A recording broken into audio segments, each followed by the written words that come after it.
but this has been out there. I forget which electric vehicle company it is, but they're working on driverless vehicles. It's not Zoom. Zoom is but it's somewhere in that realm, the name.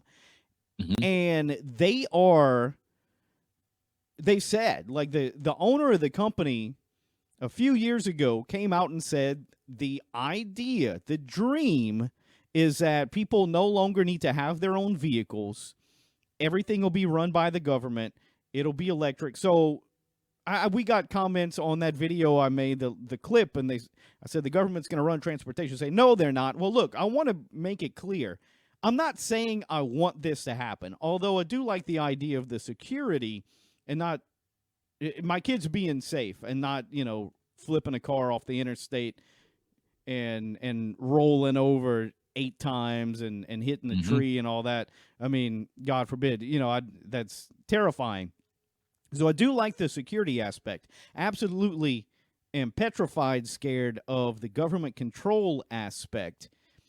I want to talk a little bit more about the security aspect, and then we'll hit the Rick Ross comment. But so I said what I said on the previous video, and I stand by that. But even I hadn't hit all the dimensions. And one of the dimensions is the safety aspect. So imagine this. Again, you don't own a vehicle. The government knows your schedule.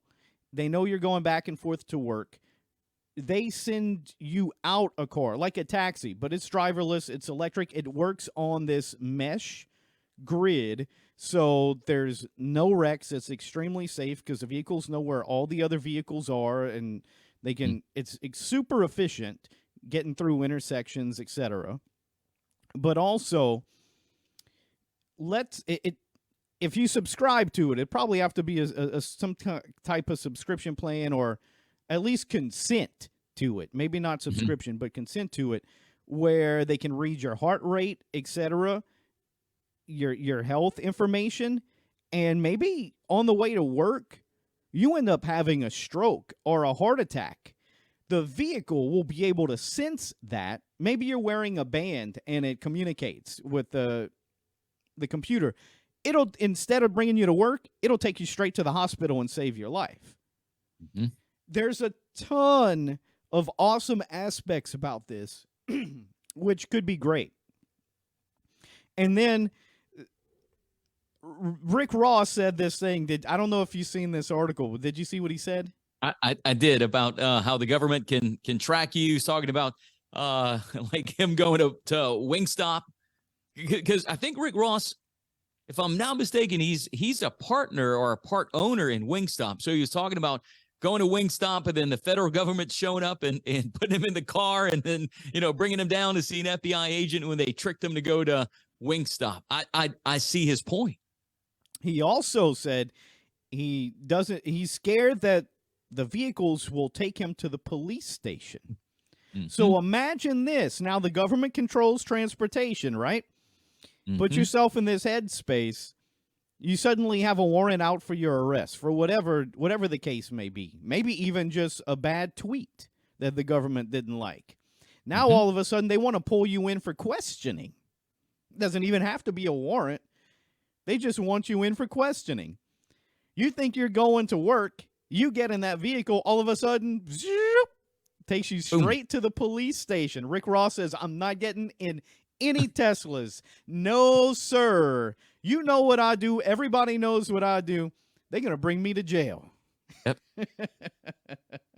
And look, there is a point to that, man. I mean, there is. And I kind of feel the more technology advances and the more easier some things get, maybe we're giving up a few more freedoms slowly but surely.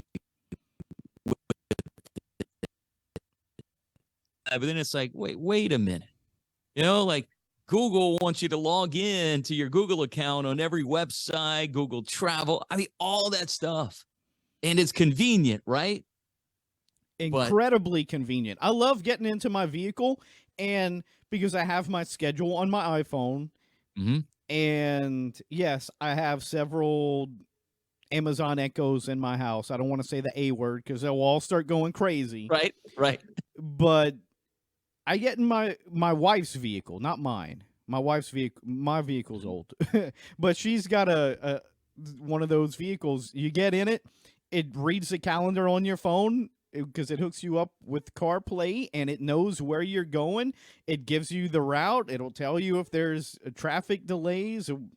I mean, it is awesome. It's incredibly convenient, but how much of your personal freedom are you willing to give away for this convenience? And it is that, look, I am one of those people that people ask me about that. John, you don't ever trust the government.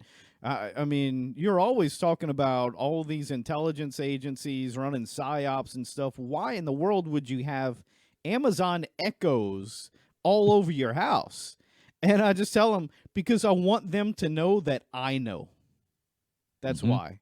I want them to know that I know. I do want them to hear what I have to say because I want them to know that it did not work on me. It didn't work. I got it. And no, the answer is no. You can't have me. But dude, I just did a search. Like when you said that you didn't know which company was making these driverless autonomous cars. So I did a Google search on driverless cars. And you know, they have the top stories. So like the four, I guess, the most searched or clicked on stories. We all know how the algorithm works to show up at the top of Google. But apparently there's some problems in San Francisco with these driverless cars. Because these, look, it's all recent stories, dude. There's one from NBC News 3 hours ago. San Francisco looks to hit brakes on self-driving cars. The other one's from Vice.com. San Franciscans keep calling 911 about baffling self-driving car behavior. Wired.com. Robot cars are causing 911 false alarms in San Francisco. And will we blame self-driving cars? That's a story on the Wall Street Journal. So apparently in San Francisco, I guess they have a lot of this because that's close to the technological capital of the world, right? But dude, apparently there's some issues with driverless cars. But do you think until they get more of it and that mesh system like he was talking about, until a move is made to bring more electric self-driving cars, then it gets better with more on the road, or dare I say more control with more vehicles on the road? Absolutely. So the mesh system isn't there yet. So that's one of the problems. But also there's several companies and they're not all using the same code. Now, if the code was freed and they could look at each other's code, Tesla has the best right now.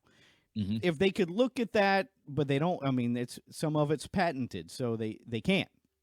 But if they could look at it, that would help.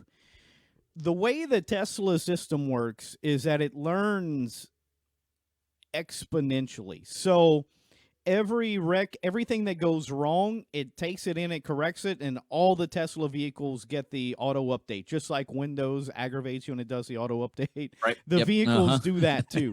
So not all of these electric vehicle companies, self-driving companies, are as good as Tesla. They still have issues. But you're also they are still, I think even the worst ones are probably still safer than a human driver. Human drivers get in accidents all the time. Yeah. And they're drinking and they're high and they're having strokes. Some of them are just sneezing. Some of them are texting. Some of them are playing with the radio and getting into accidents. And there's people with road rage that eventually cause accidents. These vehicles are a lot safer. The problem is that they're new. There's a stigma behind it. So you're going to hear every little accident, and one accident is going to be a big deal, even though there's car crashes every, 3 seconds in the United States. I know. Yep. So they're going to be blown out of proportion. Yep. So this is Apparently, from what it looks like on this NBC News story, San Francisco trying to slow the expansion of robo-taxis after repeated incidents in which cars without drivers stopped and idled in the middle of the street for no obvious reason, delaying bus riders and disrupting the work of firefighters. The city's transportation officials sent letters this week to California regulators asking them to halt or scale back the expansion plans of two companies. So there's two companies in San Francisco, Cruise and Waymo.